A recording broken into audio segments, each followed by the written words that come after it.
So me.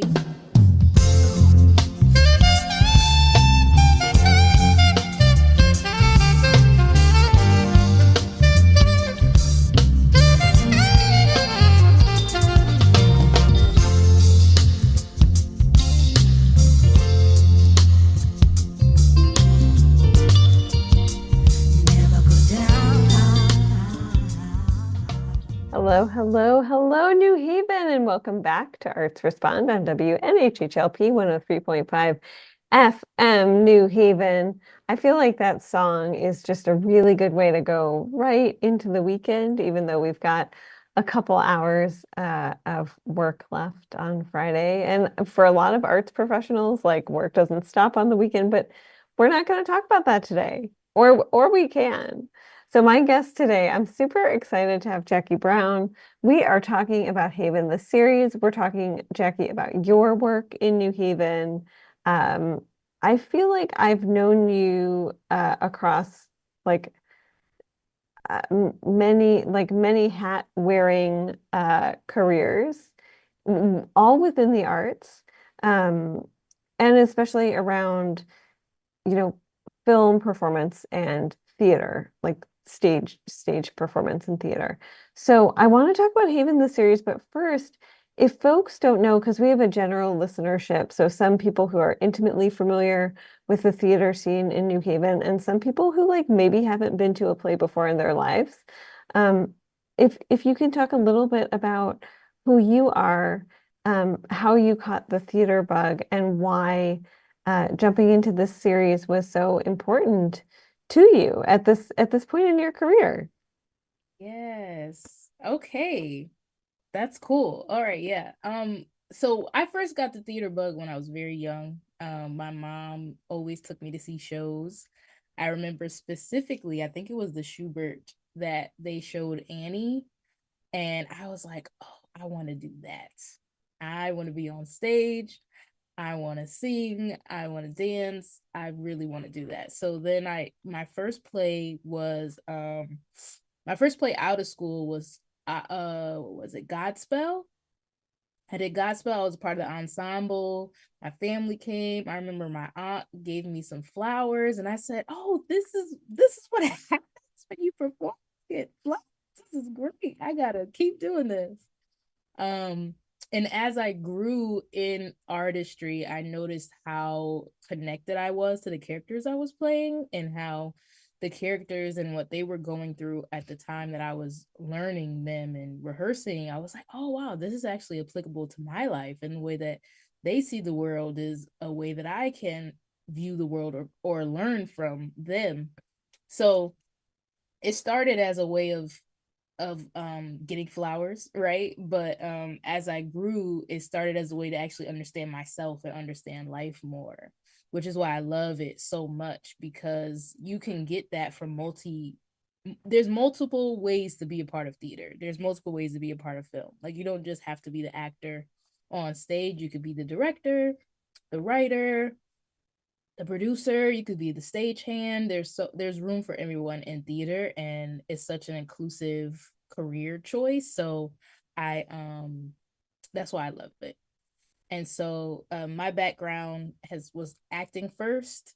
I also went to Central Connecticut State University, and I got my degree in theater performance as well as communications. So I double majored. And about a year after out of college, I got a job with Long Wharf Theater, and I worked with them as a teaching artist. And then I was promoted to education program coordinator. And I also worked as a house manager there, because, why not do all the things when you're in art? And the pandemic happened. And so we had to dissolve the education department at Long Wharf, and my job was no longer needed. But I landed on my feet and started working at Oddfellows Playhouse in Middletown as their program director. And yeah, so it's all been art, whether I'm in admin, whether I'm an educator, or whether I'm on the stage. It's all, as you said, Lucy, it's all wearing the hats, but all in artistry. And do you enjoy, like, as someone who has been both on stage and very much behind the scenes. And I feel like you're very much in this behind the scenes capacity for Haven the series, doing all these things. Do you have a preference? Like, is it hard for you to sort of be that person who's like making the magic happen backstage, especially after having your space in the spotlight, which by no means, by the way, is over. Like that's not what I'm trying to Yeah. imply. Um, yeah, I think in the begin when I first made the choice to do this project and not be the front actress in it, it was hard because this is the first I have done film things like small things here and there, been an extra or did like commercials and stuff, but this is like the biggest thing I've done. And to be the person that could say yes or no, and I'm like, okay, I could say yes or no, and then I say no to myself. I don't put myself on screen. That's kind of weird. So at that time, it was odd for me, but overall, it was not about me. It's about the project. And I knew because I was wearing so many hats, writer, director, producer, that I wouldn't have been able to give the role what it needed if I was also in front of the camera. So it felt like a sacrifice at the time, but as we went through the process, I said, "Oh my gosh, that was such a great choice," because the actress that did end up playing the role that I would have played is phenomenal, and it actually worked in alignment with what with her, right? Like I spoke about earlier about how the characters kind of align with what I'm going through at the time. That's how she felt about this character. She was like, "Oh, when I saw the audition sides, I was like, oh my gosh, I was just talking about this the other day with a friend." So it's a blessing that I was able to create something that other people can relate to. So it wasn't a hard transition, but I'm really happy that it worked out that way. So since we've started talking about it, let's talk about Haven the series. Okay. I feel like I heard like little whispers, right? And then all of a sudden, you said, "Hey, there's this thing happening. It's called Emmys in the Elm. It's happening next week, October 17th, if you're listening to this live. If you're not listening to this live, disregard the fact that I just said next week and hold on to the date of October 17th. And it's a fundraiser for Haven the series. So I'm wondering if you can tell our listeners a little bit about Haven the series, and some of the tremendous folks that are in it as well. Yeah. It's exciting for me. A lot of the faces and names are familiar, and it was really exciting to see them branching into something else. Yeah. Yes. So so many things. Okay. So I was where do I start? I don't know if I should start at the very beginning or just go right into it. So I would say the beginning. I love a story. okay. Okay, good. Because I'm a storyteller. I love the story too. So so this was last year, I was working on a theater project, and I was talking with my assistant director at the time, Kendall Griffin, and I told her, I said, I think I want to get into film. And we were working on a play. I said, I think I want to get into film. She was like, okay, you know, go for it. And I believe that same week I saw artists, they were doing a group called Artist Corps, and they were looking for it was a grant opportunity for artists in New Haven to submit a project that was based in New Haven that can talk about a specific culture or a specific group of people, but you have to be in New Haven. And I was like, interesting. And they just left it open to whatever type of project you want to do. And I was like, oh my gosh, is this it? Is this the time that I break out into film? And so I had the thought about it, and I had to think about what story am I going to tell. So I pulled from my personal experience of being an actress in New Haven and just feeling like um I wanted to get out of New Haven. I felt like, oh yeah, I need to get to New York, or I need to get to Atlanta or Chicago even to really, or as people say, Hollywood, LA. to really make a name for myself. And I wanted to highlight that story because I know a lot of artists in New Haven feel that way. And so I pulled from that experience and I wrote like a 3 minute trailer. And it just so happened that that same summer I ran into a videographer from West Haven who loved my idea and said, "Okay, I could shoot the trailer for you."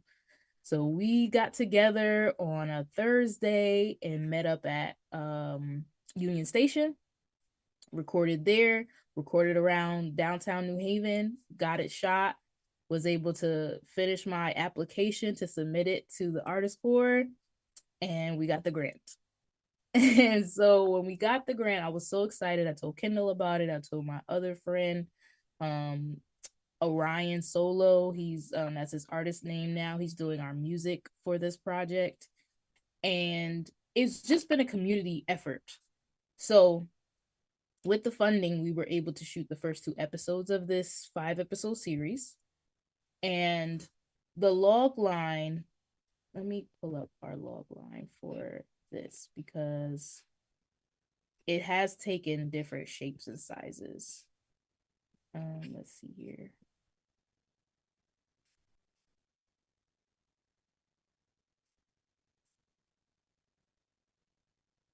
Okay. So, um, sitting at a coffee shop, disheartened and dejected, young actress Haven Grace Anthony finds herself at a crossroads. Will she run for the big city lights, or will she follow the voice of faith towards a new haven? And so with that, our main character, Haven, is just grappling with life back home and what that looks like. And is she going to stay put and grow where she's planted, or is she going to go towards the big city lights and say, forget about this new haven? So that's what we'll be following on this journey as we look at this series. And some of the people involved in this project I already talked about a little bit. Kendall Driffin, she came on as an executive assistant as well as an associate producer. And Kendall is amazing. She's also a New Haven actress. We went to high school together. Shout out to Co-op. um, and she's an award-winning actress. She also does a lot of work with CCT, Collective Consciousness Theater. Shout out to them as well, Dexter Singleton and Jenny Nelson. Um, I also partnered with Isaiah Providence. He was our director of photography, who is amazing. Another NHPS grad. Oh my goodness. Yeah. Yes, yes, he And is. co-op teacher. It's like And a it's a co-op full teacher. circle. Yeah. Yes, yes. So even when I showed this, like I showed the students the trailer at co-op, and they were like, "Oh, Mr. Providence shot this?" I said, "Yes, he did." And he knows so much about film. Like he really helped me a lot when it came to getting the right equipment, getting the lighting right, what it means to tell a story based on where the camera is shot, angled, things of that nature. So Isaiah is a part of the project as well. I spoke about Orion Solo, who's formerly known as Trey Moore. He's doing the sound on this project, and he's producing the music straight from his own talent because we don't want to run into copyright issues and things like that. So it's fresh new music from him. He's also partnering with one of our actors, Stephen King. Stephen King is also a multifaceted artist. He plays the sax, the piano. I think he plays more instruments than that, but he's a He musical artist. produces, also a co-op grad. Yes, This is just a love letter to co-op. it's a love letter to co-op, honestly, and a love letter to New Haven because just as my mindset was in the past of like, oh, I need to go out to find art or I need to go out to, make a name for myself. The art is here. New Haven is under a huge renaissance period, I believe, where the arts are just boisterous and everywhere you look, someone's making something, a business has grown, you're going to a film festival, things of that nature. So I'm really happy to even be amongst the people that are creating right now. I believe this is something we'll be talking about for years to come. Yeah. So yeah, so Trey's a part of it. Wonderful actors. So I talked about Stephen King. We also have Fior Rodriguez, who's a wonderful actress. Who this is my first time working with her and even seeing her talent. So I'm excited for you all to see what she does as well. We also have Gian Melendez, who is a cross high school graduate, but also a recent Southern Connecticut State University graduate. And he's also currently in a master's program. So Gian is doing so much. I'm so grateful. He's also a former August Wilson monologue competition student, which I worked with him when I was at Long Wharf. Another full circle another full circle moment, honestly. So when I saw him walk into the audition room, I was like, okay, Gia, I see you still doing it. Um, and we also have Dijon McCoy, who is our lead actress on this, who she is also from New Haven, but I was not familiar with her until she submitted to audition for Haven. And I was so grateful that she auditioned because we actually extended the audition period before she submitted because we didn't find a Haven. Our first round of auditions were great. Like we had a lot of talented artists come in and audition for the roles. But I just didn't see Haven in the room.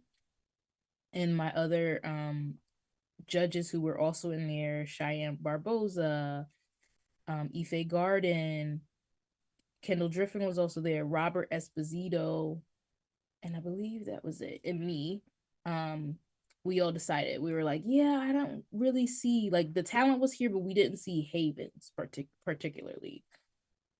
And so we extended, put the ask out some more, and she submitted. And Dijon even told us, she said, I almost didn't submit because I missed the deadline and I didn't really know if I should still submit or not. But a friend encouraged me to submit, and I'm happy she did because we were able to find her, right? And I think that's one of the um continuous messages I've gotten in this project is what's for you can't miss you, right? And so the reason why the role wasn't filled is because she hadn't submitted yet.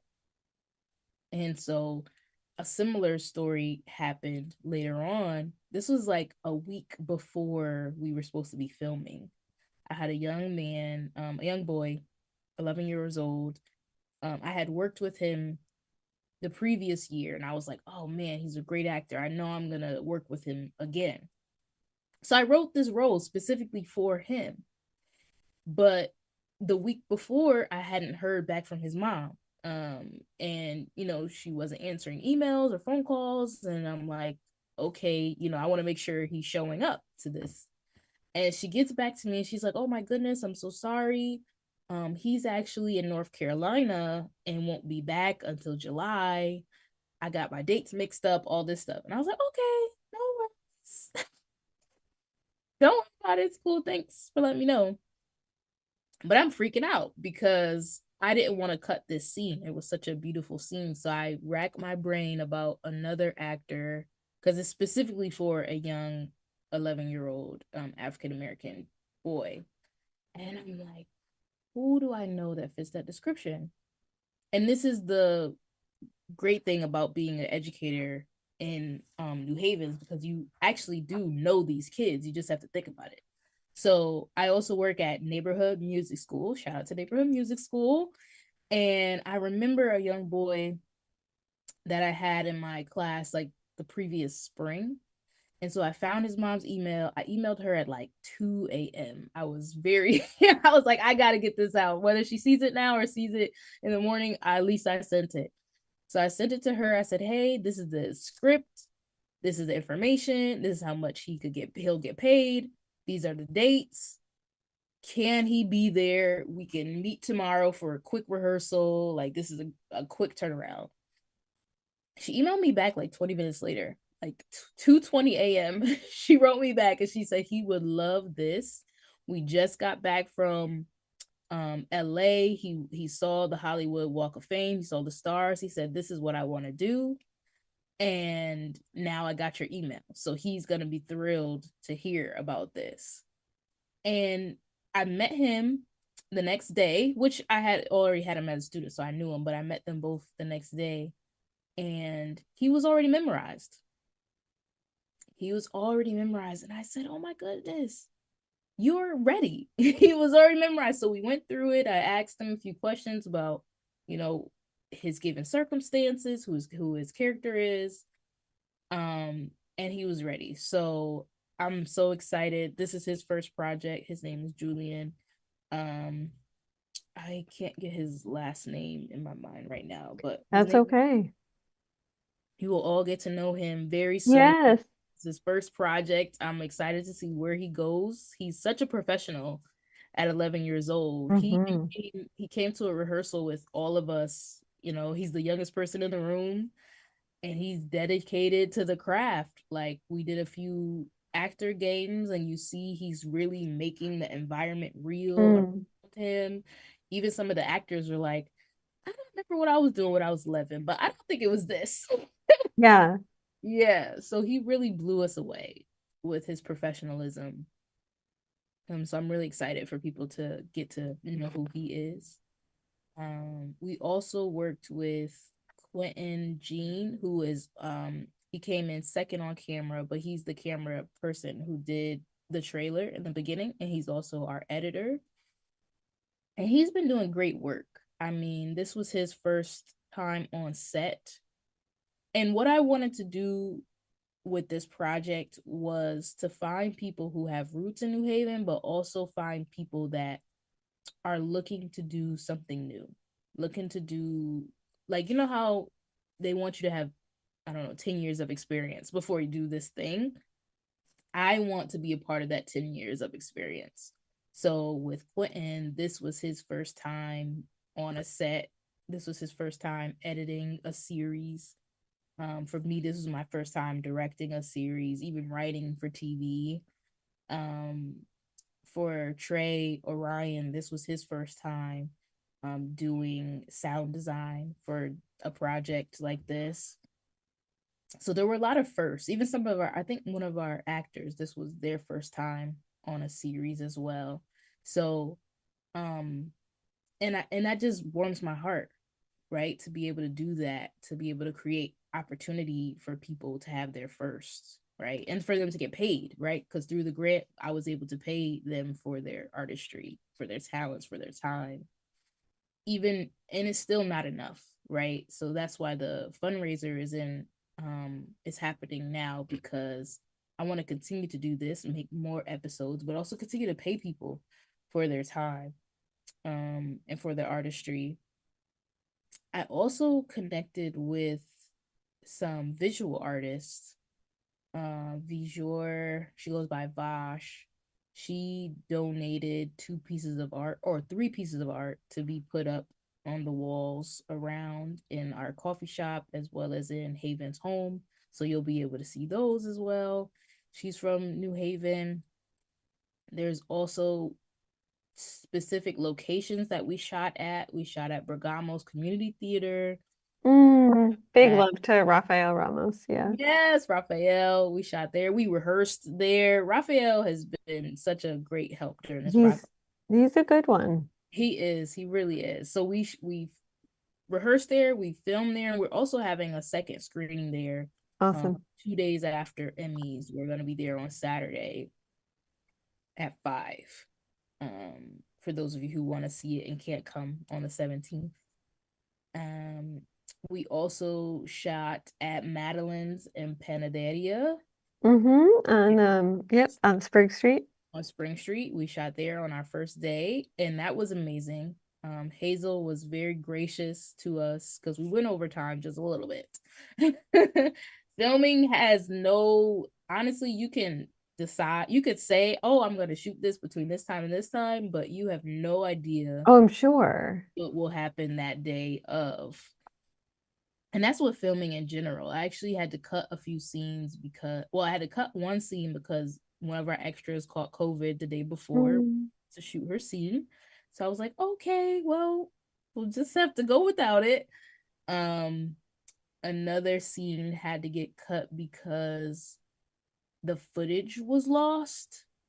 I don't know where it went, but we lost some footage. So I was like, okay, well, let's just try to cover that in a voiceover, maybe. So you have to be really flexible when it comes Yeah. to film. And that's something I learned.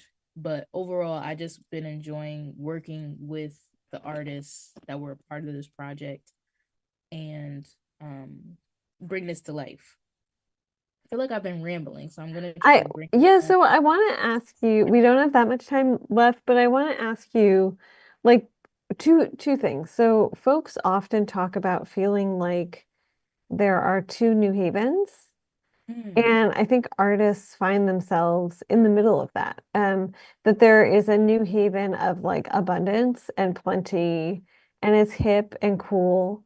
Um, and unfortunately, I think sometimes people refer to that and then they talk about like the parts of New Haven that are gentrifying or already gentrified. Uh, mm, and then there is a New Haven where I think folks, especially artists and creatives, are like, hey, I'm here and they're struggling to find paying work. I mean, you mentioned Collective Consciousness Theater and Dexter Singleton. Dex is a New Havener. He lives in Beaver Hills, but he also works in Fayetteville, Arkansas at Theater Squared. And so is between those two places because New Haven, and I feel like I can say this because he's been vocal about this in interviews that we've done. Like New Haven for a long time was like, nah, we don't want to collaborate with you. Like certain theatrical institutions in New Haven were like, we're too big or we're too established to collaborate with CCT, which is a huge missed opportunity, right? mm, Um, and so for you as an artist who has made, at least in this moment, the decision to stay, I want to hear about that because I often talk to artists who are on their way out. I mean, even at the beginning of the year, I covered a drama class and Espo was teaching, first day of school at co-op, a drama class. And one of the students said, as soon as I graduate, I'm moving to Atlanta. Um, and part of me was like, I want to support you. Like I support you in that. Of course I do. But the other part of me was like, oh, but I also want you to believe that there is a future for you here if you choose to take it. mm-hmm.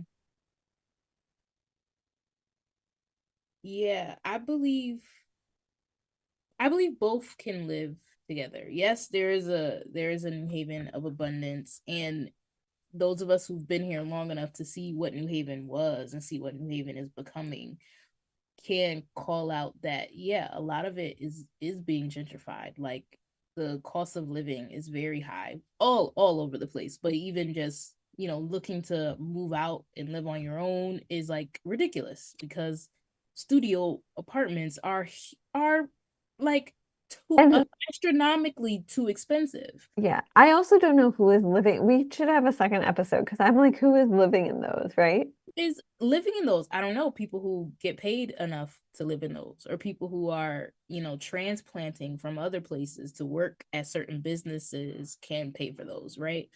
um and for the student who said as soon as they graduate they're moving to Atlanta, I believe you have to have that experience. I believe that it's okay to move away and come back, because when you move away and you open yourself up to exploring a new place, you come back, you have the tools to explore the place that you thought you knew, right? At least that was my experience. When I moved away, I was exploring this new place, enjoying it, going to places I had never heard of before. And when I came back to New Haven, I'm like, oh, I know everything. But there were a lot of things I didn't know, right? Like when I came back, that's when I found out about Bloom, which is over there in East, not East Haven, um East Rock, East Rock area. Um I also found out about little like new coffee shops that are around. So I was able from that experience to find new places because I know how to explore a new place. I had to see New Haven as a new place. And I think sometimes growing up somewhere, you kind of shield yourself. from seeing new things because you feel like you know everything about it. I really love that. I love the idea of seeing the city with new eyes, Mm-hmm. which I think sometimes we forget, right? Right. It like sometimes it's really hard to step back and look at how much it's changed. So I've Mm-hmm. lived here. I grew up in Detroit, but I've lived in New Haven for the past like 11 years. And during that time, it has changed so much, including like this crazy building boom that I don't know if I'm on board with, but we'll talk about that another time. Yeah, there's a lot of construction everywhere. It's everywhere. It's everywhere. And I mean, you mentioned the studio apartments are like over $2,000. I don't know how that's tenable. It's also like I, I'm not sure who is living. I passed the ones on I think on Munson Street, and I was like, who's living there? Who's And they living went up so quickly. Yeah, up very they went quickly? up very quickly. I- But It, oh, sorry. I do want to ask you also about this Renaissance that you mentioned, because Mhm, this is something that Colton Harris, Salwa Abdusabor, who are also in the film space, right, with Black Haven. Shout out to Black Haven. They're doing incredible work. Um, talk about. So this Renaissance and at the same time making a way, right? Making sure that there is space for Black filmmakers, for filmmakers of color, because I think in Connecticut, even when you're hearing about things like the CT film credit, mhm, then you look at the cast of those films and TV shows, and often it kind of looks like an episode of Gilmore Girls, right? mm, And you're like, where is the representation of New Haven, of a city that looks like New Haven? And right. Haven gives us that very much. Yeah, yeah, it does. I think, uh, this Renaissance period is something to be a part of and also to hold on to, because if you have grown up here and you felt like there wasn't a space for you here, now you see that it is. Now you see that, oh, okay, I can be a part of this. And this is the time, like you mentioned, Colton, mentioned Salwa, they are doing great work. And if you're not already connected with them, you need to get connected with them because they're also all about community. Um, they're both are a part of cultural university, I believe. They're doing that this weekend, which is a huge moment for entrepreneurs, entertainers, whatever you're doing. You need to be at this job training happening this weekend because you're going to network, you're going to grow, you're going to learn the things you need to learn to actually, grow in the business that you want to do as an artist.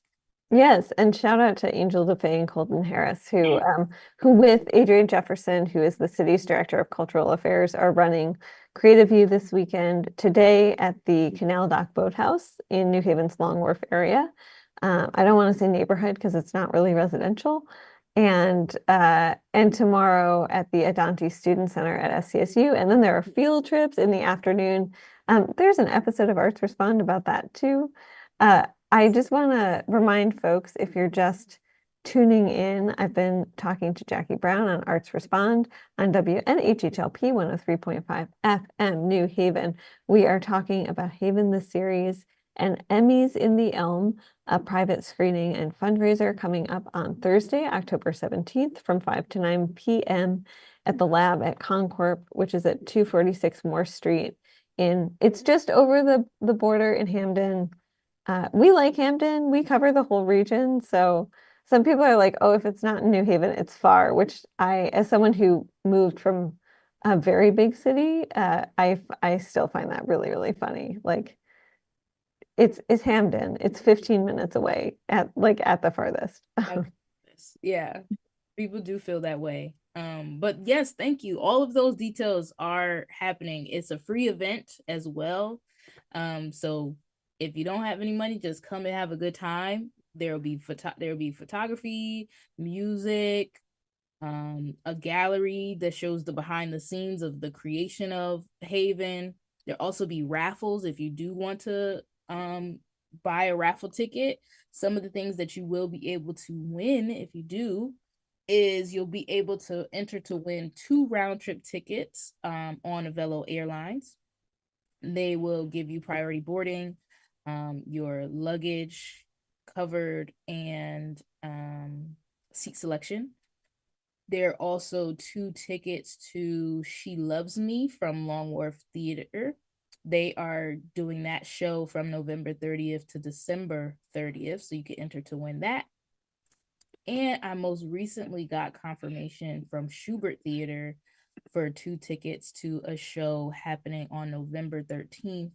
I don't specifically have the name of that show on my memory currently, but yes, you can enter to win tickets for that. But you have to be at the event to get these raffle tickets. Amazing. So we're gonna stay on just for a minute, but I just want to tell the radio audience that they can continue the conversation on the New Haven Independence Facebook page or the New Haven Independence YouTube page, just because we'll get kicked off the old school airwaves at 2. But I also want to ask you, beyond this event on Thursday, the 17th at Concorp, at the lab at Concorp, how can folks support Haven the series? And like this is gonna sound maybe touchy-feely, but like artists in New Haven who are trying to flourish, right? Mm, yeah. Um, they can support Haven the series by going on our YouTube page and subscribing, which is under Haven the series, all one word together. And that's our handle on Instagram as well. We also have a GoFundMe page, which you can find linked through our bio on Instagram, as well as our page on Facebook. And when it comes to supporting other artists in New Haven, create opportunity. Like if you are someone who is a business owner and you see a need where your business can um benefit from having someone run a workshop, then do that if you have the space, because something I've noticed that artists need is space. It's very hard to come by space. Like when we were looking for rehearsal space, it was a lot of like touch and grab, like can I get here for this day, and maybe the next day we're somewhere else. So if you have access to space that is truly needed as an artist, even places to have like to do your auditions, there's a lot of virtual auditions happening these days. If you have a place that you can open up for artists to come in and do an audition tape there, wonderful. um you can also support artists by shouting them out, shouting out, tagging, letting people know about their artistries, bring their names up in rooms that they're not in. That happens a lot where, I'll meet someone and they'll say, "Oh, I just heard about you from such and such." And I'm like, "Oh, well, isn't that wonderful?" So, you learn more about people even in conversation. So if you find a new artist and you love what they do, continue to support them by telling other people about them, so those opportunities can come to them. Sometimes, sometimes artists don't have to audition, sometimes they don't have to submit because their resume speaks for themselves and they're like, "Yo, I want to work with you because I've heard such great things." So that's what I would say.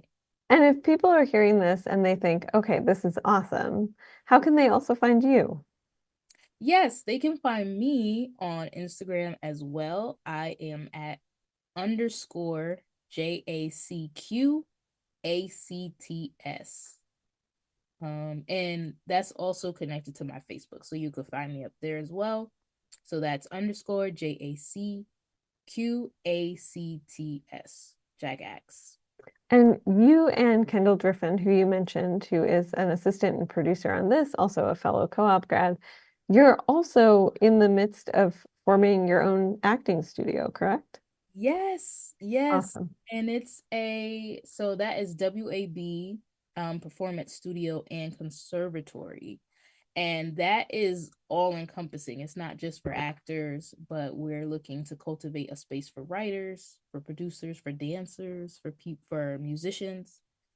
And our goal for that is to remind people that the art is here, that the work is here, and we want to give them firsthand experience in our studio space. So if they're working in our conservatory, taking our classes, honing their skills, sharpening their skills. They'll have an opportunity when they leave the conservatory to produce their work at our studio. So if you are into writing and you write something that's for screen, head on over to our studio and we'll help you produce it. All things in house. Also, we're going to be having professional development for our artists who need that. It's really for the community. We want to create the thing that both of us wanted when we were growing up, right? So that was the driving force to create this together. And us having a love for New Haven just adds to what drives us forward to keep doing it. We're currently, and like I said before, looking for space until we get the funding to have our own brick and mortar. But we're currently looking for space to run our classes. Me and Kendall having the background in acting, we've been running pay what you can acting classes here and there when we're able to have the space. And we hope to push forward once we get more funding to actually pay other facilitators to come in. So we're looking to do a writer's workshop, we're looking to do a filmmaking workshop, we're looking to do a dance class, all of those things that are affordable for people to come and be a part of for a specific amount of time, right? We don't want to just do one-off classes, we want them to be courses. And for you, I just have two more questions because I know you've got stuff to do and places to be. Um, but I want to say, like, what is something or a couple things that are in New Haven that are happening right now, including Haven, the series, but that you're really excited about, that you feel like um help you be rooted here. um culturally lit Culturally Lit is a wonderful organization that's run by Ife Garden, Juanita Sunday, Shah Mc I don't know Shah's last name. Oh goodness. Sean McAllister, yeah. Culturally Lit is so Right. good. Shah McAllister and Zanea. I don't know her last name I either. think Leon. Yes, Leon, thank you. So they're a wonderful group of women that are running Culturally Lit. They are doing the Year of Baldwin right now, and I'm just excited about it. And it's helped me be more rooted in New Haven because this is one of those things that I heard about, but I wasn't fully like a part of it. I had gone to a few things here and there, but I recently went to their event they had this past weekend on Saturday, and I enjoyed myself. I enjoyed the food, I enjoyed the vendors that were there, and I enjoyed learning more about James Baldwin and his writing.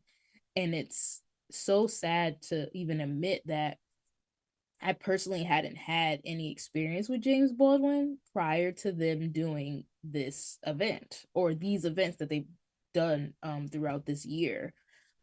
Being able to see a reading of a Blues for Mr. Charlie, that was my first experience even seeing James Baldwin's work. So they're doing really great work. I'm really excited about Culturally Lit. I'm a huge fan of all of the women a part of it. So to be able to see what they're doing through their artistry, through their connections is just wonderful. So I'm very excited about that. Um, Let me see. Another thing I'm excited about. Um, Creative You, we spoke about that today, but I'm excited that that's even happening, to really sign up because it really does give you the idea of going to college. Like, I'm in college, I'm taking courses, I'm signing up for this specific major. I love um that they've gone on that theme because it truly feels like we're back in school. And I think as an artist, you always have to be open to learning new things. You have to be open to be a student all the time. So I'm so excited for that. Um I'm also excited for, I really want to, Possible Futures. Possible Futures is a great bookstore. And this was actually one that I also stumbled across when came back to New Haven. I was like, wow, this is so nice. And it's so comfortable. You go in, there's a couch, there's wonderful, comfortable places to sit and just relax, right? And read a book. And sometimes I'll go there and something's happening. They're like, "Oh, are you staying for the reading we're doing later today?" And I'm like, "I didn't even know that was happening, but sure, I'll stay." Um, so I'm really excited. I don't know about any events they're having coming up, but I'm just excited that that is something that lives in New Haven, a place that I can go all the time when I want to decompress, if I want to sit somewhere quiet, but I don't want to be by myself. It's a great place to be in community because you have no idea who's going to walk through the door. Um, eh, all of those are really special. And yeah, and shout out to Lauren Anderson who Yeah. run and the whole team at Possible Futures. It's become this like beautiful constellation of people. Um, yeah, including like 11-year-old book friends and yeah, and Yeah. everyone in between. So, and the last question I ask artists on the show is like, how do you take care of yourself? You're doing all the things, you're running around. How are you taking care of you? Lucy, wow. I think I need to ask my question that I need to ask myself that question more often because it's hard. It's hard to take care of me because I spend a lot of time thinking about what am I doing for other people? How do I show up better for them? And I was talking to my facilitator the other day, Frank Brady. Shout out to Frank Brady. He's another wonderful staple of the New Haven community. He calls himself the Hope Dealer, which I love. He said you have to take care of you because no one else will. And when you take care of you, you're able to help other people, right? You can't fill someone from your overflow if your cup is empty. And so with that advice, I actually took a day. Like we talked one night, and the next day I took the day off because I said, I need to actually do that. So I took the day off. I took a bath in the middle of the day. It was so lovely. I went for a walk. I even bought myself some flowers, which are right here. I'm so proud of you. That's And amazing. I needed to do that, but it's so easy to just get wrapped up in the swing of things and the routine that you're like, wow, I haven't taken a day off in a while, or I haven't actually bought myself flowers or taken a bath. And I also like to take walks. So now that it's getting cold, I'm a little upset that I won't be able to take walks as comfortably as I used to, but to bundle up and get outside and just get some fresh air is always worth it. So those are some ways that I take care of myself. I want to make them more I want them to be a part of my life and not just like a remedy for when I'm already feeling low. Yes, I want it to be something that is a part of my daily routine. I love that. I Mm-hmm. love that. And I feel like you should just figure out like a Haven really cozy jacket for the Mm-hmm. fall and winter. And then you've got your problem solved as far as walks. Love that. Or you could do like a Haven branded, the things you put on your boots so you don't slip on the ice. Oh, okay. Yeah. Yeah, Yeah. I mean, it not be as icy as last year. Because last year I feel like it was icy for like 3 months. it was So icy last year with no snow, just a lot of ice. I know. Thanks, climate change. You know, I wouldn't mind a good snow. I love snow. You Snow is know, great. So we're so gonna will that. We're gonna will it to happen. yes. Jacque Brown, thank you so much for joining me. If you are interested in learning more about Haven the series, you can go to, oh, I was gonna share the whole link to the Posh VIP page, but it's really long with a lot of like forward and back slashes. Oh my goodness. That's just scary. So, but there is a link tree for Haven the series. And it's Haven, Haven, the series, all one word. And if you're also interested in learning about WAB Studios, which Jackie mentioned, you can find it on Instagram at wab.sc. Um, Jackie, thank you so much for joining me today. I really appreciate it. Have a beautiful weekend. Have fun at Creative U. I will. Get that Thank you so good much. learning in. I Yeah. will. Yeah, I'm ready. Thank Yes. you. Enjoy it. Yes. Enjoy Thank it. I know. I feel like class is in session, but it's like joyful class because you're choosing to go. It It's is. not like I feel like in elementary school and middle and high school, you don't always choose to go, right? You have to be there, and this is something you're choosing to go to. So, Yeah, this was great.